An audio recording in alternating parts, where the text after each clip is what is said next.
నిరీక్షణ అనే అంశంతో దేవుడు ఈరోజు మనతో మాట్లాడబోతున్నాడు. ఇది పునరుద్ధానపు సందేశం. అందరూ కూడా జాగ్రత్తగా విందాం. దేవుని సన్నిధిలో మనమందరము ఫలించి అభివృద్ధి నొందులాగున దేవుడి మాటలు మనకి వినిపించునుగాక. ఈ మాటల ద్వారా మనల్ని లేవనెత్తునుగాక, మనల్ని ఫలింపులోనికి తీసుకొచ్చునుగాక. ఆమేన్. కొరింథీయులకు రాసిన మొదటి పత్రిక 15వ అధ్యాయము 19వ వచనాన్ని మనం చదువుకుందాం. 15వ అధ్యాయము 19వ వచనాన్ని మనం చదువుకుందాం. అందరూ కలిసి చదువుదాం. ఈ జీవితకాలం మట్టుకే మనము క్రీస్తునందు నిరీక్షించిన వారమైన ఎడల మనుషులందరికంటే దౌర్భాగ్యులమైయుందుము. చాలు, దేవుడు మనతో మాట్లాడును గాక. నిరీక్షణ అనే విషయానికి వస్తే అసలు ఈ లోక సంబంధమైన వాటిని బట్టి నిరీక్షించేది కాదు నిరీక్షణ మరణం తర్వాత నెరవేరేది నిరీక్షణ.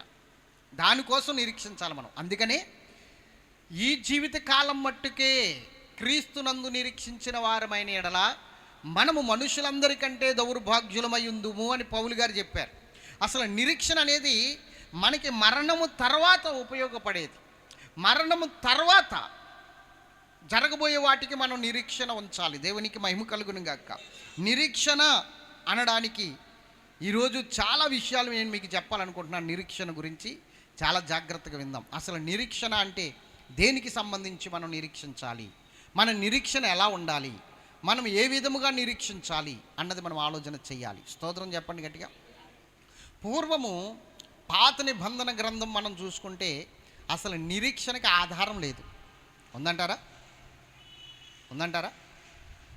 అబ్రహాముకు కానీ, ఇస్సాకుకు కానీ, యాకోబుకు కానీ, లేకపోతే యోబుకు కానీ, ఇలాంటి భక్తులు అనబడిన వారికి నిరీక్షణకు ఆధారము లేని చోట్ల వారు నిరీక్షణ ఉంచారట. కానీ మనకి నిరీక్షణ ఆధారం ఉంది. ఈ రోజున తేడా చెప్పగలదురా? చెప్పండి. వాళ్ళకి ఎందుకు నిరీక్షణకు ఆధారం లేదు, మనకెందుకు నిరీక్షణకు ఆధారం ఉంది? పాత నిబంధన భక్తులకి నిరీక్షణకు ఆధారం లేదు. వాళ్ళు నిరీక్షించకపోయినా పాపం కాదు, ఎందుకంటే వాళ్ళకి ఆధారం లేదు. కానీ మనకు నిరీక్షణకు ఆధారం ఉంది. రోమీయులకు రాసిన పత్రిక 4వ అధ్యాయము 18వ వచనం. నీ సంతానము ఎలాగుండునని చెప్పిన దాన్ని బట్టి తన అనేక జనములకు తండ్రి యగునట్లు నిరీక్షణకు ఆధారం లేనప్పుడు అతడు నిరీక్షణ కలిగి నమ్మెను. దేవునికి స్తోత్రం చెప్పండి.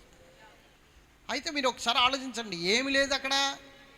నిరీక్షణకు ఆధారము అబ్రహాం కాలంలో కానీ, ఇస్సాకు కాలంలో కానీ, లేకపోతే యాకోబు కాలంలో కానీ, అసలు పాత నిబంధన కాలంలోనండి యేసు ప్రభువు వచ్చి చనిపోయి తిరిగి లేచేంతవరకు నిరీక్షణకు ఆధారం లేదు. నిరీక్షణకు ఆధారము లేదు.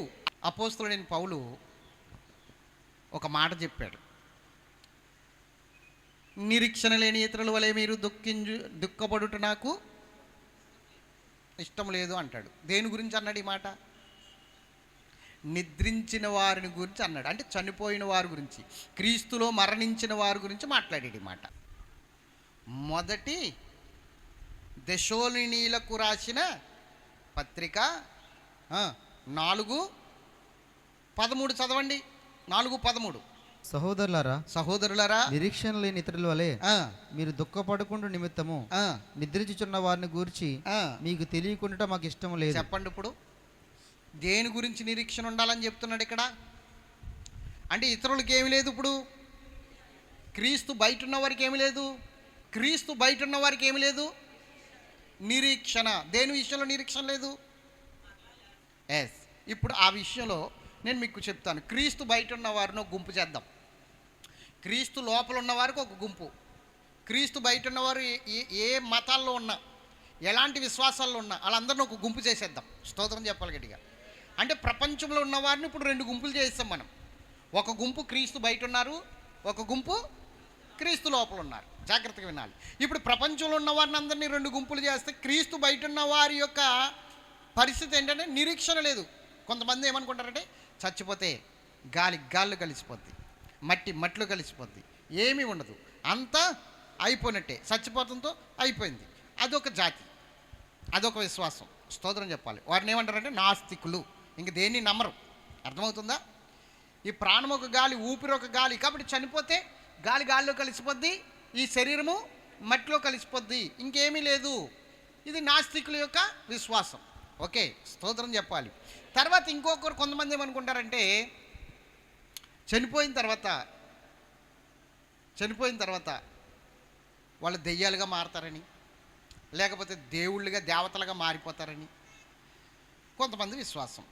ఓకే, కొంతమంది ఏం చేస్తారంటే మొగుడు పెళ్ళం ఇద్దరు చచ్చిపోతే, భార్యాభర్తలు ఇద్దరు చచ్చిపోతే వాళ్ళు మరలా ఇంకో జన్మ ఎత్తేస్తారని. అవునా? ఉన్నదా లేదు ఈ విశ్వాసం? ఉంది. భార్యాభర్తలు ఇద్దరు చచ్చిపోవాలి, చచ్చిపోతే ఏమవుతుంది?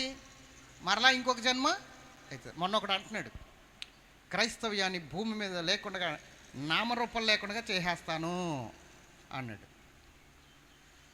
తర్వాత ఓ పాస్టర్ గారు వెళ్ళి, మీ వల్ల కాకపోతే ఇలాగ చచ్చిపోతే మళ్ళీ పుడతాను అంటున్నాడు. ఏం చేస్తాడంటే వీడు మళ్ళీ పుడతాడంట. ఎందుకు? సత్యాన్ని స్థాపిస్తున్నాను కాబట్టి మళ్ళీ పుడతాను, మళ్ళీ పుట్టి మళ్ళీ ఏరేస్తాను అంటున్నాడు. అంటే వీడికి అర్థమైంది ఏంటంటే ఒక జన్మ సరిపోదు నాకు వీళ్ళని ఏరడానికని. అడిగి అర్థం కావట్లే. స్తోత్రం చెప్పాలి గట్టిగా. ఒక జన్మ కాదు, ఆడ ఎన్ని జన్మలు ఎత్తినా సరిపోదు. క్రైస్తవ్యాన్ని భూమి మీద లేకుండా చేయడం ఎప్పుడు జరుగుతుందో తెలుసా? ఆయన బోర ఊదినప్పుడు మాత్రమే జరుగుతుంది. తర్వాత ఇంకేమి ఎవరు ఎన్ని స్థాపించినా, ఎన్ని ప్రలోభాలు పలికినా, ఎన్ని ప్రలోభాల్లోకి గురి చేసినా, ఎంత ప్రగల్భాలు పలికినా వారి వల్ల కాదు, ఎప్పటికీ కాదు. ఎందుకంటే సువార్త ద్వారం తెలిసింది యేసు ప్రభు. ఆయన ద్వారం తెరవగా మూసేది ఎవడు? ఆయనే ముయ్యాలి తప్ప ముయ్యగలిగినది ఇంకెవరునూ లేరు. కాబట్టి ఈ విశ్వాసాలు ఎలా ఉన్నాయంటే రకరకాలుగా ఉన్నాయి. వాళ్ళకి నిరీక్షణ లేదు, కానీ మనకు ఒక నిరీక్షణ ఉంది. ఏమిటి ఆ నిరీక్షణ అంటే, క్రీస్తునందు ఎవరైనా మృతులవుతే, క్రీస్తునందు ఎవరైనా చనిపోతే, క్రీస్తునందు ఎవరైనా నిద్రిస్తే వారిని తీసుకుని వెళ్ళి మనము బైబిల్ ప్రకారంగా క్రమము చొప్పున సమాధి కార్యక్రమము జరిగిస్తాం. జరిగించిన తర్వాత ఏం జరుగుతుందంటే మనము బాధపడుతూ ఉంటాం, అయ్యో ఇన్నాళ్ళు నాతో ఉండి చనిపోయాడే, ఇన్నాళ్ళు నాతో ఉన్నాడే, ఇప్పుడు నేను ఒంటరిగా ఎలా ఉండాలి, నేను ఎలాగ అతను లేకుండా లేదా ఆమె లేకుండా నేను ఎలా జీవించాలని మనం ఏడుస్తూ ఉంటాం, దుఃఖపడుతూ ఉంటాం. వాళ్ళ జ్ఞాపకాలను జ్ఞాపకం చేసుకుంటూ వారి యొక్క ఆలోచనలను బట్టి మనం దుఃఖపడుతుంటాం. అలాంటి వారి గురించి పౌలు గారు అంటున్నారు, నిరీక్షణ లేని ఇతరుల వలె మీరు దుఃఖపడుట నాకు ఇష్టము లేదంటున్నాడు. ఎందుకు? మనకు ఒక నిరీక్షణ ఉంది. ఏమిటి ఆ నిరీక్షణ అంటే, యేసు ప్రభువు వారు చనిపోయి 3వ దినమున సమాధిలో నుంచి ఎలాగైతే లెగిశాడో, అర్థమవుతుందా? యేసు ప్రభువు వారు చనిపోయి సమాధి చేయబడి 3వ దినమున ఎలాగైతే తిరిగి లెగిచాడో, అదేవిధంగా క్రీస్తునందు మృతులైన వారందరూ కూడా తిరిగి లేపబడబోతున్నారు. ఇది మన నిరీక్షణ. ఈ నిరీక్షణకు ఆధారం ఉందా? ఉంది. ఏమిటి ఆధారం? యేసు ప్రభు మనకన్నా ముందు లెగిశాడు కాబట్టి అదే ఆధారం. ఈ ఆధారం పాత నిబంధన భక్తులకు లేదు. ఉందా?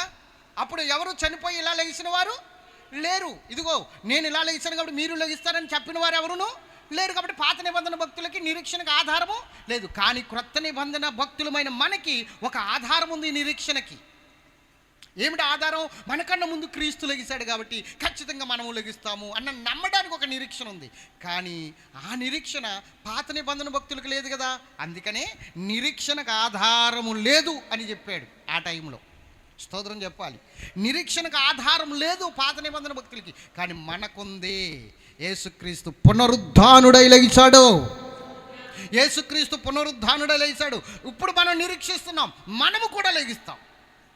ఎందుకంటే నా ప్రభువు లెగిశాడుగా, నేను లెగిస్తాను. ఆయన వచ్చి చూపించాడు, ఇదిగో దేవుని యందు నిరీక్షించిన పరిస్థితి ఇలా ఉంటుంది, ఇలా లేపబడతాం అని ఆయన చూపించాడు. అలాగే మనం లేపబడతాం. చూడండి, పరిశుద్ధ గ్రంథము నుండి వాళ్ళు ఎలా లేపబడతారో ఆ మాటలు చూపిస్తున్నాడు. కిందకి చదువునా కొన్ని విషయాలు.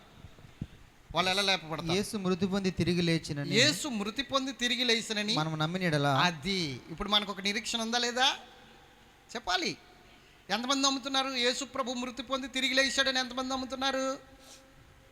బిడ్డలారా, నమ్ముతున్నారు మీరంతా? లేదండి కాలక్షేపానికి వచ్చామంటున్నారా? నమ్మాలి. అది నమ్మితే నువ్వు క్రైస్తవుడివి, అది నమ్మకపోతే నువ్వు అటు ఇటు కానీ గబ్బిలానివి. తిరగేసి ఆలాడుతుంది కదా అది తలకిందులుగా. గబ్బిలం చూడండి, రెక్కలుంటాయి, పిల్లలకు పాలిచ్చి పెంచుతుంది. అవునా? గబ్బిలాన్ని ఎప్పుడైనా చూసారా? పిల్లలకు పాలిచ్చి పెంచుతుంది. దానికి ఏముంటాయి? అది పిల్లలకు పాలిచ్చి పెంచేవి జంతువులు. పక్షులు పిల్లలకు పాలిచ్చి పెంచవు. అయితే ఇది ఇప్పుడు ఏం చేస్తుంది? పిల్లలకు పాలిచ్చే పెంచే విషయంలో జంతువు, ఎగిరే విషయంలో రెక్కలు కలిగిన పక్షి. అంటే అటు ఇటు కాని పక్షి, అది తలకిందులుగా ఏలాడవలసిందే. అలాగే మనం కూడా ఇటు సంఘానికి వచ్చి క్రైస్తవుడిగా మారకపోతే, అటు లోకములోని లేకపోతే, అటు ఇటు కానీ పరిస్థితుల్లో నరకములో అగ్నిగుండంలో ఏం చేస్తారు చూడండి. మనము ఎక్కడికైనా వెళ్ళినప్పుడు కోళ్ళలాగా చూసి ఒక పొల్ల గుచ్చేసి పెడితే తిరుగుతూ ఉంటుంది, కింద మంట వస్తూ ఉంటుంది, ఇది తిరుగుతూ ఉంటుంది. అలా ఉంటుంది మన పని. బాయిల్ కాదు, ఏమంటారు దాన్ని? రోస్టింగ్ అంట. రోస్ట్ చేసేస్తారనమాట. అలా ఉంటుంది. నువ్వు అటు ఇటు కాకుండా ఉంటే, ఇక్కడికి వచ్చి దేవుని గురించి పూర్తిగా తెలుసుకోకుండా, అక్కడుండి వాళ్ళలోని లోబడకుండా, వాళ్ళు అంటారు ఈడు క్రైస్తవుడు అండి అంటారు. ఇక్కడికి వస్తే ఈడు క్రైస్తవుడు ఎక్కడండి? ఈడెలా క్రైస్తవుడు అయ్యాడు? సంఘ కార్యక్రమాల్లో పాల్గొడు, ఆరాధనలో సరిగ్గా పాల్గొడు, సరిగ్గా ఉపవాసాలు ఉండడు, సంఘ ఆరాధన క్రమాలంటే ఏంటో తెలియదు, పరిచర్య ధర్మం అంటే ఏంటో తెలియదు, వాక్యం అంటే ఏంటో తెలియదు. మరి అటు ఇటు కాకుండా ఉంటే నువ్వేమవుతావు? బొచ్చు పీకేసిన కోడి తిరిగినట్లుగా కింద మంట, పైన రంగులు రాటం, తిరుగుతూనే ఉంటాం, కాలుతూనే ఉంటాం. దేవునికి మహిమ కలుగును గాక. ఇది కాదు కదా మనకు కావలసింది. ఇప్పుడు చెప్పండి, క్రీస్తు మృతులలో నుండి లేచాడని ఎంతమంది నమ్ముతున్నారు? ఎస్. చదువునా? అదే ప్రకారము మరలా చదువు. యేసు మృతి పొంది తిరిగి లేచానని మనం నమ్మితే అదే ప్రకారం యేసునందు నిద్రించిన వారు దేవుడు ఆయనతో కూడా వెంట పెట్టుకుని వచ్చును. గట్టిగా చప్పట్లు కొడదామా? ఇది నిరీక్షణ. ఇప్పుడు ఈ నిరీక్షణ ఎక్కడి నుంచి వచ్చింది మనకి? యేసు ప్రభు సమాధి గెలిచిన కాడి నుంచి వచ్చింది నిరీక్షణకు ఆధారం. ఈ పునరుద్ధాన దినమునే వచ్చింది, ఈస్టర్ మహాదినము రోజునే వచ్చింది నిరీక్షణకు ఆధారం. అంతకుముందు నిరీక్షణకు ఆధారము లేదు. ఉందంటారా? చెప్పాలి. ఇప్పుడు నిరీక్షణకు ఆధారం వచ్చింది. యేసుక్రీస్తు పునరుద్ధానుడైన తర్వాత నిరీక్షణకు ఒక ఆధారం కలిగింది. ఇప్పుడు మనకు ఒక సపోర్ట్ ఉంది. ఈ నిరీక్షణకు ఒక సపోర్ట్ ఉంది, ఆదరణ ఉంది. యేసు లెగిశాడు, నేను లెగిస్తాను. యేసు లెగిశాడు, నా పితరులు లెగిస్తారు. ఖచ్చితంగా నా ఇంట్లో ఎవరైతే క్రీస్తునందు నిద్రించారో వారందరూ ఖచ్చితంగా లెగిస్తారు. నేను ఒక రోజున పాతి పెట్టబడినా నేను లెగిస్తాను. అప్పుడు యేసుక్రీస్తుతో పాటు ఉన్న వారిని నేను చూస్తాను, వారితో మాట్లాడతాను, వారితో జీవనము చేస్తాను. ఇది నా నిరీక్షణ. దీనికి ఆధారం ఉంది. లెగిస్తారన్న ఆధారం యేసు ప్రభువే చూపించాడు నాకు. ఇంకా నేను ఎందుకు భయపడాలా? మరి ఇప్పుడు చెప్పండి, ఈ నిరీక్షణకు ఆధారం అప్పుడు లేదు, పాత నిబంధన కాలంలో లేదు, క్రొత్త నిబంధన కాలంలోనే వచ్చింది. యేసు ప్రభు చూపించాడు, ఇదిగో నేను లెగిసినట్లుగా మీరు లెగిస్తారు. ఈ ఆధారం ఎంత గొప్పదో చూడండి. కాబట్టి నిరీక్షణ అనేది ఈ లోకానికి సంబంధించినది కాదు. ఈ లోకంలో ప్రభు నాకు అది దయచే ఇది దయచే నేను నిరీక్షణతో చూస్తున్నాను. అసలు వీటి కోసం నిరీక్షించడం ఏంటండి? సిగ్గులేకపోతేని ఈ జీవితకాలం మట్టుకే దేవుని దగ్గర అడిగిన వాటి కొరకు నిరీక్షించడం ఏంటి సిగ్గు లేకుండా? ఇప్పుడు నిరీక్షించవలసింది దేనికోసం? ఖచ్చితంగా దేవుడు ఒక రోజున నేను చనిపోయిన నన్ను లేపుతాడు, లేదా నా ఇంట్లో వారు చనిపోయారు కాబట్టి, నా పితరులు చనిపోయారు కాబట్టి వారిని లేపుతాడు. నేను చనిపోకుండా ఒకవేళ నిలబడి ఉంటే రెప్పపాటున మారి ప్రభు చెంతకు చేరుతాను. స్తోత్రం చెప్పాలి గట్టిగా. ఇది మనం గమనించుకోవలసిన విషయం. వాక్యాన్ని ఆధారం చేసుకుని మనము ముందుకు వెళ్ళాలి. కాబట్టి ఇప్పుడు నిరీక్షణ అనేది మనము ఈలోక సంబంధమైన వాటి గురించి కాదు ఉంచేది, మనం చనిపోయిన తర్వాత జరిగే దాని గురించి ఇప్పుడు నిరీక్షణ ఉంచాలి. మనం మరణం తర్వాత జరిగే దాని గురించి జరిగేదే నిరీక్షణ. స్తోత్రం చెప్పండి గట్టిగా. ఎంతమందికి అర్థమవుతుంది? మొఖాలు వాడిపోతున్నాయి చాలామందికి. నిరీక్షణ అంటే అర్థం ఏమిటంటే, యేసుక్రీస్తు ప్రభువు వారు లెగిశారు, నేను లెగుస్తాను అన్న దాని గురించి ఉంచాలి నిరీక్షణ. అది ఆనాడు నిరీక్షణకు ఆధారం లేని చోట్ల నిరీక్షణ జరిగింది. మరి ఇప్పుడు నిరీక్షణ ఉండాలి వద్దా? అసలు నిరీక్షణ అనే దానికి ఏ విధంగా కలిగిందో నేను చెప్తాను, జాగ్రత్తగా వినండి. ఒక వచనాన్ని మీకు నేను చూపిస్తాను.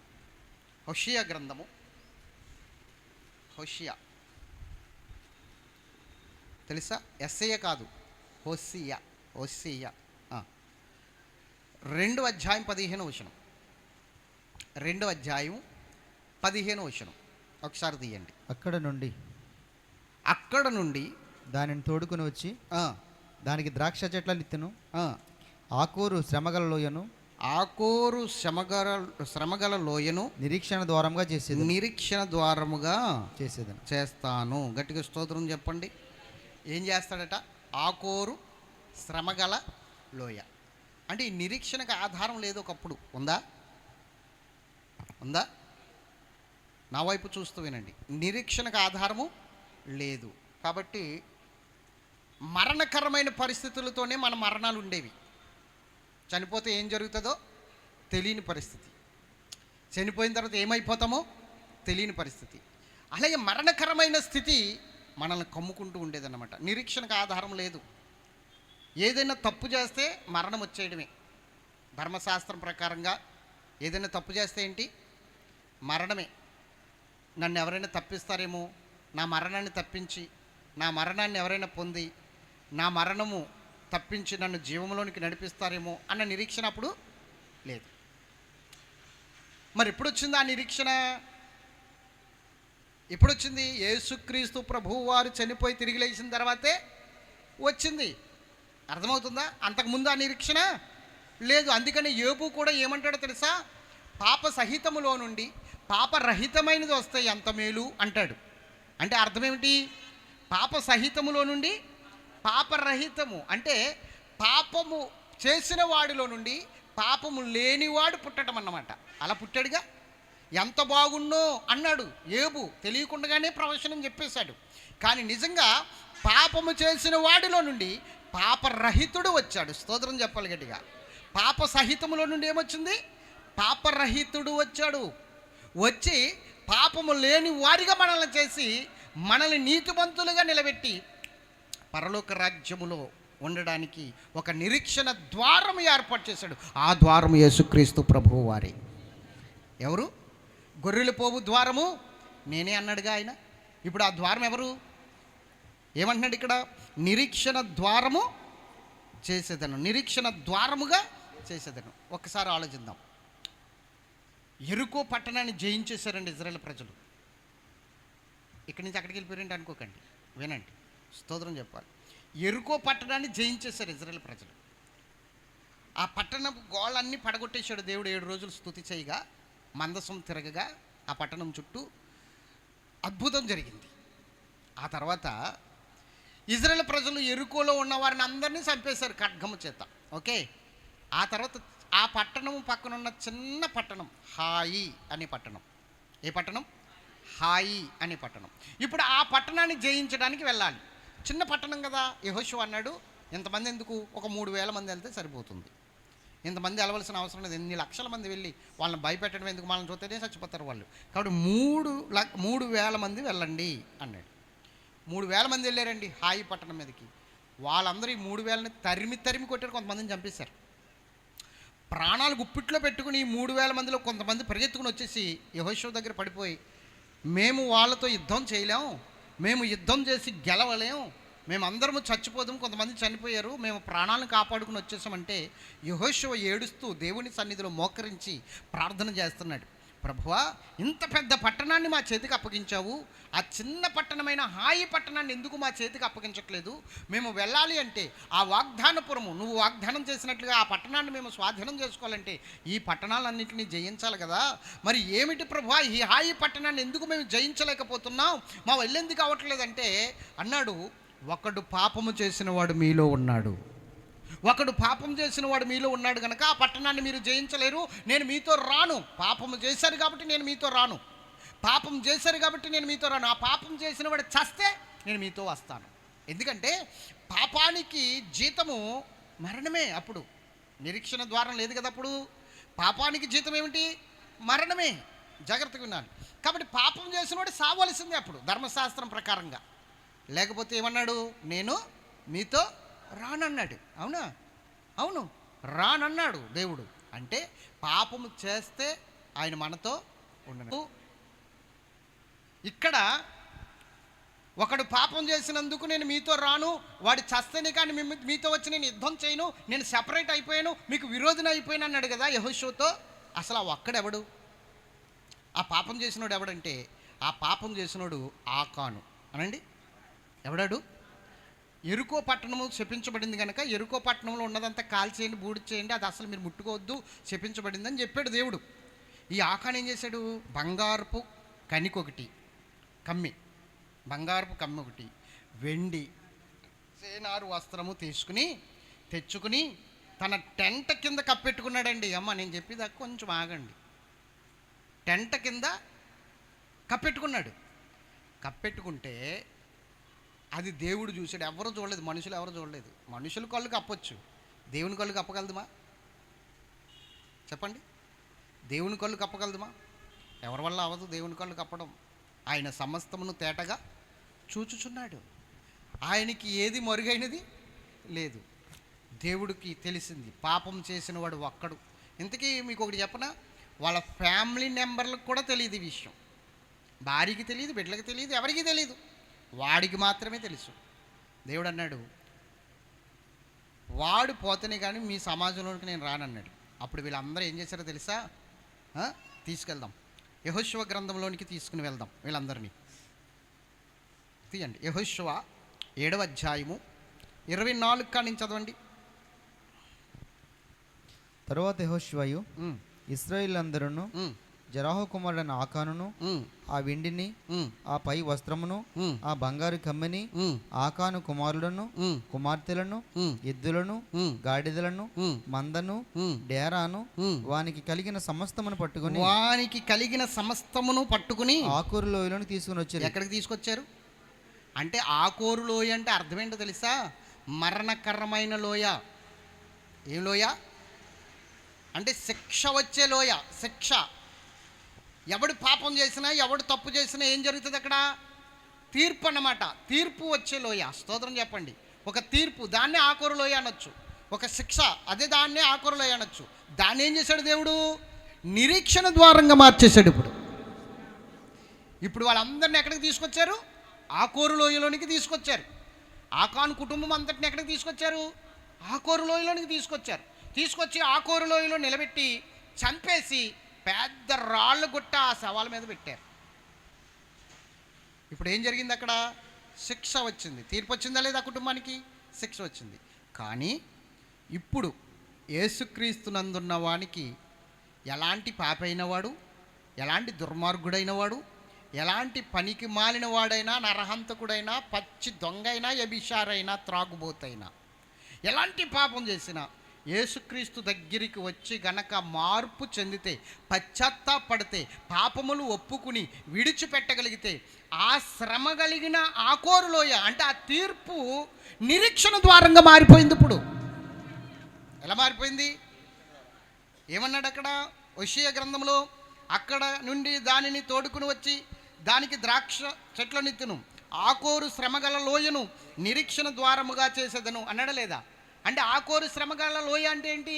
నువ్వు చేస్తున్న తప్పును బట్టి నీకు వస్తున్న శిక్ష, నీకు వస్తున్న తప్పును బట్టి నీకు వస్తున్న భయంకరమైన తీర్పు. ఆ తీర్పును ఏం చేశాడు ఇప్పుడు? ఆ శిక్షను ఏం చేశాడు ఇప్పుడు? నిరీక్షణ ద్వారంగా మార్చేశాడు. అంటే యేసుక్రీస్తు ప్రభువును పెట్టేశాడు. ఇంకెక్కడ ఇంకా ఆయన కరుణ కలిగిన, కృప కలిగిన, దయ కలిగిన, దాక్షిణ్యము కలిగిన దేవునిగా మన మధ్య ఉండి, మన పాపములు ఆయన మీద వేసుకుని, మన అపరాధములు ఆయన మీద వేసుకుని, మనల్ని క్షమించి ప్రేమతో మనల్ని నడిపిస్తూ ఉన్నాడు. కాబట్టి యేసు దగ్గరికి వెళ్తే మన పాపాలు క్షమించబడతాయి, మన పాపముల ద్వారా వచ్చిన శాపాలు తొలగించబడతాయి, మన శిక్ష తీరిపోతుంది అన్న ఒక నిరీక్షణ వచ్చేసింది. అప్పుడు లేదు. అప్పుడు ఆ నిరీక్షణ లేదు. తప్పు చేసావా, శిక్షే. అంతే కదా. మరి ధర్మశాస్త్రం ప్రకారం ఏంటి?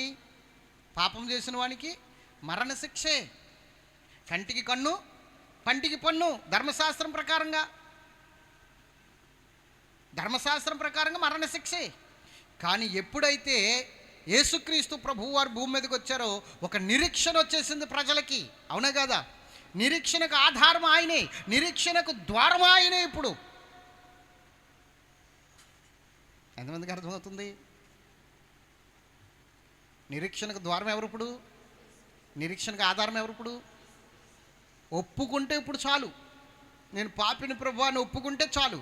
కానీ అప్పుడు ఒప్పుకున్నా కూడా క్షమధర్మాలు లేవు దేవుని దగ్గర, క్షమ లేదు దేవుని దగ్గర. ఒప్పుకున్నా అర్థమవుతుందా? చూడండి 19వ వచనం కానీ చూడండి, యెహోషువ గ్రంథం 7వ అధ్యాయము. ఆయన ఒప్పుకున్నాడో లేదో చూద్దాం మనం. అప్పుడు యెహోషువ ఆకానుతో ఏనన్నా ఇందాక చదివా. అప్పుడు యెహోషువ ఆకానుతో నా కుమారుడా ఇశ్రాయేలు దేవుడైన యెహోవాకు మహిమను చెల్లించి ఆయన ఎదుట ఒప్పుకొని నీవు చేసిన దానిని మరుగు చేయక నాకు తెలుపుమని. ఎవరి ఎదుట ఒప్పుకోవాలి ఇప్పుడు? దేవుని ఎదుట నేను తప్పు చేశాను ప్రభు అని ఒప్పుకోవాలి. ఒప్పుకున్న తర్వాత ఏం చేయాలి? ఇదిగో నేను అలాంటి చేశాను, ఇదిగో ఇక్కడ ఉంది అక్కడ ఉందని వీళ్ళకి సమాజంలో ఉన్న వారికి ఆ లీడర్ అయిన యెహోషువకి చెప్పాలి. నెక్స్ట్ నాకు తెలుపమని నిన్ను వేడుకొనుచున్నానని చెప్పగా ఆకాను యెహోషువతో ఇశ్రాయేలు దేవుడైన యెహోవాకు విరోధముగా నేను పాపము చేసినది నిజము. దోపుడు సొమ్ములో ఒక మంచి సీనారు పై వస్త్రమును 200 తులముల వెండిని 50 తులముల ఎత్తుగల ఒక బంగారపు కమ్మిని నేను చూచి వాటిని ఆశించి తీసుకుంటిని. అదిగో నా డేరా మధ్య అవి భూమిలో దాచబడి ఉన్నవి. ఆ వెండి దాని క్రింద ఉన్నదని ఉత్తరమిచ్చి తాను చేసినదంతా ఏం చేశాడు? ఒప్పుకొనెను. మరి ఒప్పుకున్నాడా లేదా? మరి ఒప్పుకుంటే విడిచిపెట్టబడాలి కదా. ఇప్పుడు యేసుక్రీస్తు నామంలో ఒప్పుకుంటే ఏమవుతుంది? నీతిమంతులే. అప్పుడు ఒప్పుకుంటే కుదరదు. పాపమే, శిక్షే, ఖచ్చితంగా చచ్చిపోవాలి. మరి ఏం జరిగింది? 25 కాడి నుంచి. అప్పుడు యెహోషువ మమ్మును బాధపరిచితివి, నేడు యెహోవా నిన్ను బాధపరిచిన అనగా ఇశ్రాయేలు అందరూ వారిని రాళ్లతో చావగొట్టిరి. వారిని రాళ్లతో కొట్టిన తర్వాత అగ్ని చేత కాల్చి వారి మీద రాళ్లను పెద్ద కుప్పగా వేసిరి. అది నేటి వరకు ఉన్నది. అప్పుడు యెహోవా కోపోద్రేకం విడిచిన వాడై మల్లుకొనెను. ఎప్పుడు పోయింది కోపం? ఎప్పుడు పోయింది దేవునికి కోపం? వాడు చచ్చిన తర్వాత. మరి ఇప్పుడు మనము తప్పులు చేస్తున్నాం కదా, మరి దేవుడికి కోపం రావాలిగా. ఎందుకు రావట్లేదు తెలుసా? మన నిరీక్షణ ఆధారం, మన నిరీక్షణ ద్వారమైన యేసు ఆయన కుడి పార్శ్వమును నిలబడి మన పక్షముగా విజ్ఞాపన చేయుచున్నాడు గనుక అదే నిరీక్షణ ద్వారం. ఇప్పుడు అర్థమైందా? మరి కోపం ఎప్పుడు చల్లారిపోవాలి ఆయనకి? మనం పాపం చేస్తే ఆ పాపాన్ని బట్టి మనం చచ్చినప్పుడు ఆయన కోపం చల్లారాలి. ఆకాను చచ్చినప్పుడే కదా ఆయన కోపాన్ని మలుచుకున్నాడు. మళ్ళీ ఇజ్రాయేల్ ప్రజలకు సహాయం చేయడానికి వాళ్ళ దగ్గరికి దిగొచ్చాడు. మరి ఇప్పుడు మన పాపాలను బట్టి మనం చావేస్తేనే కానీ ఆయన కోపము తగ్గదు. కానీ మన పాపాలను బట్టి, మనందరి పాపాలను బట్టి ఒకడు చనిపోయాడు. అందుకని ఆయన కోపం మన మీద నుంచి మళ్ళపడింది. ఆ ఒక్కడు ఎవరు? యేసుక్రీస్తు ప్రభువారు. ఆ ఒక్కడు ఎవరు? మన నిరీక్షణ ద్వారం. ఆ ఒక్కడు ఎవరు? మన నిరీక్షణకు ఆధారం యేసుక్రీస్తు ప్రభువారు. మనందరి నిమిత్తం ఆయన చనిపోయాడు కాబట్టి మనకు మీద ఇప్పుడు ఆయన కోపం లేదు. లేకపోతే మనం చచ్చేంత వరకు కోపం ఉంటుంది ఆయనకి. అవునా కాదా? వాడు పాపం చేస్తే వాడు చనిపోయేంత వరకు కూడా కోపంతో ఉన్నాడా లేదా దేవుడు? మరి ఇప్పుడు ఎందుకు కోపంగా లేడు? ఇప్పుడు కోపంగా లేకుండా ఉండడానికి కారణం మన నిరీక్షణ ఆధారం అక్కడ ఉంది. మన కొరకు ప్రార్థన చేస్తున్నాడు, విజ్ఞాపన చేస్తున్నాడు. ఈ విషయాలు మనకు అర్థం కావాలి. అందుకనే చెప్తున్నాను, నిరీక్షణకు ఆధారం లేని రోజుల్లో ఆకోరు లోయను నిరీక్షణ ద్వారముగా మార్చేశాడు దేవుడు. మన శిక్షను, మన మరణాన్ని నిరీక్షణ ఆధారముగా మార్చేశాడు, నిరీక్షణ ద్వారముగా మార్చేశాడు దేవుడు. ఎంత అద్భుతమైన విషయం. కాబట్టి దేవుని బిడ్డలారా, నాకు ఒక నిరీక్షణ ఉంది. క్రీస్తు మృతులలో నుండి లేచినట్లుగా నేను కూడా లేపబడతాను. చెప్పండి, లేపబడతానా లేదా? ఎందుకు లెగిశాడు ఆయన సమాధిలో నుంచి 3వ దినానంటే, ఇదిగో అబ్బాయి, నా యందు విశ్వాసం ఉంచు వారందరూ కూడా ఇలాగే సమాధిలో పెట్టబడిన తర్వాత నన్ను లేపిన నా తండ్రి మిమ్మును కూడా లేపుతాడు అని చెప్పడానికి ఆయన లెగిశాడు. మరి ముందు ఎవరొకరు లేవాలి కదా మనకు తెలియాలంటే. మన విశ్వాసం ఉంచాలంటే ముందు ఎవరొకరు లేవబడాలి కదా, ఆయనే యేసుప్రభు. ప్రథమ ఫలముగా లేచాడంట ఆయన. ఎలాగా? ప్రథమ ఫలం అంటే ఏంటి? మొదటి వాడిగా, అంటే తర్వాత వారు లెగుతారనే కదా అర్థం. తీయండి కొరింథీయులకు రాసిన పత్రిక 1 కొరింథీ. అయితే నిద్రించిన వారిలో ప్రథమ ఫలముగా క్రీస్తు మృతులలో నుండి లేపబడి ఉన్నాడు. అది చెప్పండి. ఇప్పుడు ఎవరు లేచారు ముందుగా? ప్రథమ ఫలముగా క్రీస్తు లేచాడు. కాబట్టి ఖచ్చితంగా నేను ఆయన తర్వాత ఎందుకంటే ఎవరికి వాళ్ళు వరుస క్రమంలో లేస్తారట. వరుస క్రమంలో మొట్టమొదటిగా లేచింది ఆయన ప్రథమ ఫలముగా, తర్వాత మనము లేస్తాం. అందుకే నిరీక్షణ ఉంది మనకి. తర్వాత మనుషుని ద్వారా మరణము వచ్చును గనుక మనుషుని ద్వారానే మృతుల పునరుద్ధానము కలిగెను. ఆదామునందు అందరూ ఎలాగూ మృతి పొందుచున్నారో అలాగుననే క్రీస్తునందు అందరూ బ్రతికింపబడుతారు. అది ఇప్పుడు క్రీస్తునందు అందరూ కూడా ఇలాగా బ్రతుకుతారు. ప్రథమ ఫలముగా ఆయన లేచాడు. తర్వాత ప్రతివాడును తన వరుసలోనే బ్రతికించబడతాడు. చూడండి తమ వరుసలోనే బ్రతికించబడతారంట అందరూ కూడా. అర్థమైందా? అంటే ఇది ఎలా మేము నమ్మాలి అంటే, వరసలో లేపబడతామంటే మేము చచ్చిపోయిన వారం ఎలా లెగిస్తాం, మేము ఎలా నమ్మాలి అంటే దానికి అర్థం ఏంటంటే, దానికి ఏం సమాధానం చెప్తున్నాడంటే, ప్రథమ ఫలముగా క్రీస్తు లేచాడు రా బాబు, మనకన్నా ముందు లేచాడు రా క్రీస్తు, లెగిస్తాడు ఆయన. కాబట్టి మనం కూడా అలా లేస్తామని చెప్తున్నాడు. చూడండి, ప్రతివాడును తన వరసలోనే బ్రతికించబడును. ప్రథమ ఫలము క్రీస్తు, తర్వాత క్రీస్తు వచ్చినప్పుడు ఆయన వారు బ్రతికింపబడును. అది కథ. ఇది నిరీక్షణ. పునరుద్ధానానికి సంబంధించింది నిరీక్షణ. దేవునికి మహిమ కలుగును గాక. ఎంతమందికి అర్థమైంది ఇప్పుడు? నిరీక్షణ దేనికి సంబంధించింది? పునరుద్ధానానికి సంబంధించింది నిరీక్షణ. అవునే కదా? లేపబడడానికి సంబంధించినది నిరీక్షణ. అందుకని ఈస్టర్ సందేశముగా పెట్టాను నిరీక్షణ అనే ఈ యొక్క సబ్జెక్ట్ని. ఈస్టర్ సందేశం ఖచ్చితంగా ఇది పునరుద్ధానానికి సంబంధించి. అప్పుడు లేదు, ఆధారం లేదు నిరీక్షణకు. ఇప్పుడు వచ్చింది. క్రీస్తు చనిపోయి తిరిగి లేచినప్పుడు నిరీక్షణకు మనకు ఒక ఆధారం వచ్చింది. ఎంతమందికి అర్థమైంది? చేతుల పైకి ఎత్తండి. అర్థమైన వారు మాత్రం దేవునికి స్తోత్రం చెప్పాలి.